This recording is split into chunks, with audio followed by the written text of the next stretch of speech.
And as I explained, refer back to the beginning of this video, these 3 fingers are what you will need for braiding. These 2 will be holding onto the hair, grabbing the hair. This one is going to be applying pressure on the scalp to support the braid. Let's say you braided up to here, this one is going to be doing this. Every time you're changing your hand, this one is doing this to prevent this one from unraveling and to support the braid as you're going to fetch other ones. So as you're going to grab, as I told you, these ones are the who is that? These ones are the grabbers. Even as they go to grab, you can see this finger is longer than the thumb, so this one is going to reach. Even though both of them are going to grab, this one is going to reach and pull back, then this one is going to support it. Reach, pull back, support it. Reach, support, reach, support. That's what we're going to be doing. You go down, support, support. This is what we are going to be doing. We have 3 braids, 3 different legs. We'll go behind the middle one. When I say middle one, so if you have 3 sections, let's say we have 3 sections. Every time I say behind the middle one, this is the middle one.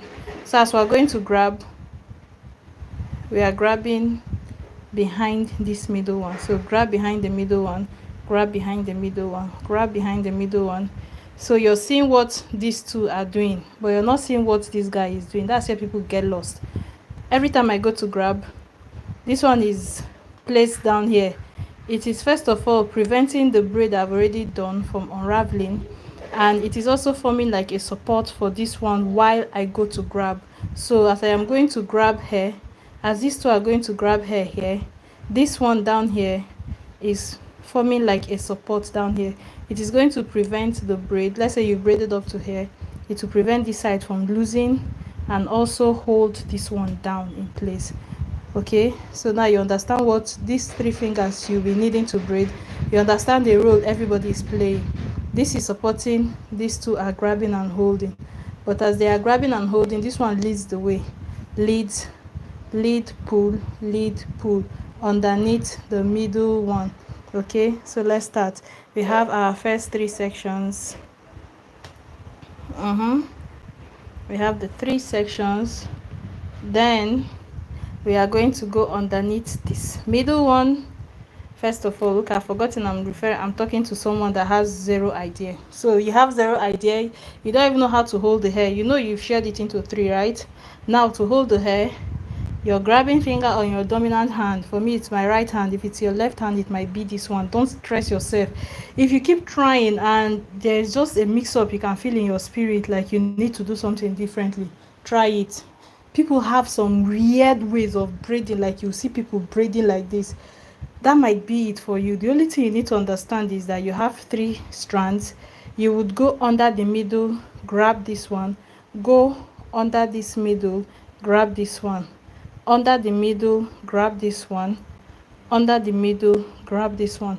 If you notice, anybody that gets grabbed gets pulled to that side. So this one is here. When I grab this one, right, I go under the middle, grab the left hand side. The middle one then becomes the left hand side braid. So I have this, I go under this middle, so I sneak behind this person, I sneak behind this, grab this one. This one I grabbed is now going to be pulled into the middle. So it's like game of who comes into the middle. Before you can come into the middle, you have to have hair added to you. You have to be supported, you have to be strong, then you can come into the middle. So when I sneak under the middle one and grab this one, it becomes the middle piece. But before it becomes the middle piece, I am going to feed in some hair into it. Once it is fed, it is now the middle hair. You can see I have one middle and this one. I grab this one, go underneath the middle well fed one and grab this one. If I grab you before you come into the middle and become the middle piece, you have to be fed. So I feed some hair, put it here, it becomes the middle piece. Then the middle piece comes to the position of the one that just got fed. That's what we're doing. Do you understand? Do you understand? Do you understand the concept I just explained? So behind the middle, grab, behind the middle, grab, and anyone you grab becomes the middle piece. Anyone you grab, you feed it and it becomes the middle piece. Are you following what I am saying?